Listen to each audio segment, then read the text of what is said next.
तो इसे कहते हैं एक परफेक्ट एमसीयू शो। लोकी का फिनाले रिलीज हो चुका है और क्या ही काम किया है लोकी के राइटर्स ने। लोकी के आर्क को फुल सर्कल और इस फिनाले को परफेक्ट एंडिंग देकर। तो क्या फिर हमें लोकी सीजन 3 देखने को नहीं मिलेगा? क्या लोकी हमें एमसीयू के फ्यूचर प्रोजेक्ट्स में देखने को मिलेगा?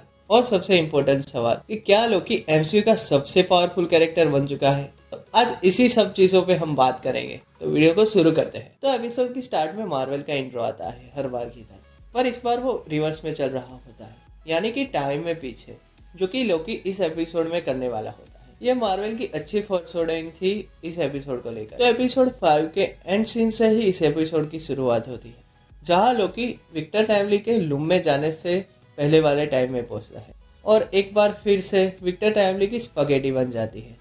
अब यहाँ लोकी ओबी से पूछता है कि हम क्या अलग कर सकते थे, तो लोकी ओबी को बताता है कि हमने काफी टाइम वेस्ट कर दिया था। तो लोकी इससे भी थोड़ी देर पहले पहुंचता है और वो फिर से ड्राइव करता है और हर बार विक्टर टाइमली की स्पगेटी भी बनती है और ये process Loki again and again and again करता रहता है। ये सीन देख के मुझे व्हाट इफ के डॉक्टर स्ट्रेंज वाले एपिसोड की याद आ, जिसमें भी स्टीवन क्रिस्टिन को बचाने के लिए टाइम में बार बार पीछे जाता है, पर उसका कुछ खास रिजल्ट नहीं आता और आगे क्या होता है वो हम सबको पता है। अगर आपने व्हाट इफ का वो एपिसोड नहीं देखा तो मैं हाईली रिकमेंड करूंगा आपको। वो सीजन 1 का एपिसोड 4 था और उसका टाइटल था what if doctor strange lost his heart instead of his hand. मैं आपको जरूर रिकमेंड करूंगा कि एक बार तो वो एपिसोड देखिए।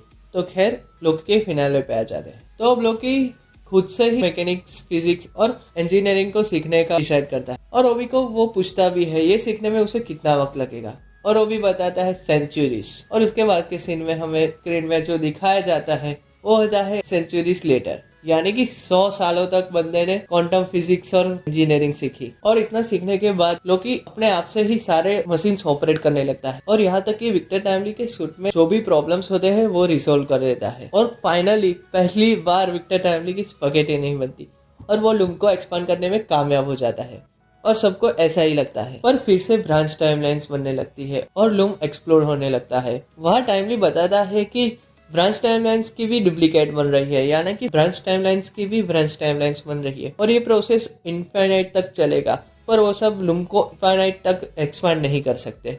अब लोकी के पास एक ही रास्ता बचता है उस टाइम में जाना जहाँ से इस सब की शुरुआत हुई, यानी कि ही हू रिमेन्स के मरने से जस्ट पहले। और लोकी वहां पहुंचता है और सिल्वी को समझाने की कोशिश करता है, पर सिल्वी हर बार लोकी को इग्नोर करके ही हू रिमेन्स को मार डालती है। और ये काफी सारे बार ट्राई करने के बाद लोकी फाइनली ही हू रिमेन्स से पूछता है कि वो ही क्यों नहीं रोकता सिल्वी को। और तब आता है इस एपिसोड का सबसे बड़ा ट्विस्ट और हमें पता चलता है कि सीजन 1 के एंड के बाद के सारे इवेंट ही हू रिमेन्स को पहले से ही पता थे और यहाँ तक कि उसने ही प्लान किए थे। उसे पता था कि लोकी के पास भी टाइम स्लिप की पावर आएगी और लोकी उसे मास्टर कर लेगा और यहाँ आएगा, क्योंकि टेम्पोरल लूप एक फेल सेफ होता है जिससे सारी ब्रांच टाइमलाइन अपने आप ही डिलीट हो जाएगी जब ही हू रिमेन्स मर जाएगा और उसके साथ टीवीए भी खत्म हो जाएगा, इससे ही हू रिमेन्स को कोई प्रॉब्लम नहीं थी और उसके मुताबिक टीवीए फिर से भी बन सकता है। हमें यहाँ ये पता चलता है कि कैंग के बाकी के वेरिएंट्स भी टाइमलाइन में है,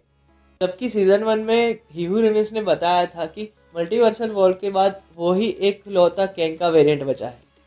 अब ही हू रिमेन्स लोकी को बताता है कि उसके पास एक ही ऑप्शन है सिल्वी को मारकर पूरे मल्टीवर्स को बचाने का, पर लोकी लूम को ही डिस्ट्रॉय कर देगा ऐसा बोलता है, जिसपे कैंग बताता था कि अगर लूम डिस्ट्रॉय हो गया तो कैंग के बाकी के वेरिएंट्स आ जाएंगे जिससे सेकंड टाइमलाइन पे भी खतरा होगा। वहां से लोकी उस टाइम पे पहुंचता है जब मोबियस लोकी का इंट्रोगेशन कर रहा था और वहां मोबियस से बात करने पर लोकी को महसूस हो जाता है कि उसकी लाइफ का ग्लोरियस पर्पस क्या है और वो टेम्पोरल लूम में खुद ही जाता है और सरप्राइजिंगली लूम की रेडिएशन की उस पर कोई असर नहीं होता। और जैसे जैसे लोकी आगे बढ़ता है वैसे वैसे उसके कपड़े भी चेंज होते हैं और हमें लोकी का एक नया लुक दिखता है। उसके हॉर्न्स भी काफी बड़े हुए और वो सिटाडेल के स्ट्रक्चर्स के जैसे दिख रहे हैं और आगे लोकी अपने मैजिक से लूम को डिस्ट्रॉय कर देता है, जिससे बाकी की टाइमलाइंस ग्लो करना बंद हो जाती है, यानी कि सारी टाइमलाइन मरने लगती है। क्योंकि अपने मैजिक से उन्हें फिर से ग्लो करवाता है या उनमें फिर से जान डाल देता है और ऐसे सारी टाइमलाइंस को लेकर वहाँ पोर्टल ओपन होता है, उसके पार सिटाडेल में चला जाता है जहाँ हमें ही हू रिमेन्स का टूटा हुआ थ्रोन दिखाया जाता है, जो अब लोकी के आने से फिर से जुड़ रहा होता है और कुछ दिन पहले ही लोकी सिल्वी को बताता है कि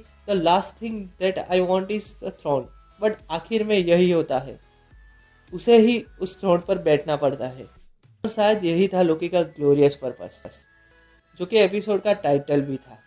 और लोकी थ्रोन पे बैठ जाता है और उसके साथ ही सारी टाइमलाइंस को रिवाइव भी कर देता है। और हमें दिखाया जाता है कि अब सारी टाइमलाइंस ट्री के स्ट्रक्चर में फॉर्म हो चुकी है। और ऐसा ही कुछ हमने थॉर के फर्स्ट मूवी में देखा था, जहां हमें वर्ल्ड ट्री दिखाई जाती है जिसमें 9 रियल्म्स होती है। और अब असली मतलब में मल्टीवर्स की शुरुआत हुई है, जिसमें हर ब्रांच टाइमलाइन फ्री विल के साथ आगे बढ़ेगी। आगे के सीन में हमें टीवीए दिखाया जाता है, जहां पोस्टर में अब ट्री है और लिखा होता है ग्रो टुगेदर, यानी कि अब किसी भी ब्रांच टाइमलाइन को प्रून नहीं किया जाएगा। ओबी मिस मिनट को फिर से इंस्टॉल कर लेता है, पर उस पे ओबी का अभी कोई कंट्रोल नहीं है। और हमें मोबियस दिखाया जाता है, जो कैंग के दूसरे वेरिएंट्स की रिपोर्ट B15 को देता है। कहता है कि कैंग के एक वेरिएंट 616 में चेंट रेलियम यानी कि क्वांटम रेलियम में दिखा था, पर दे हैंडल हिम।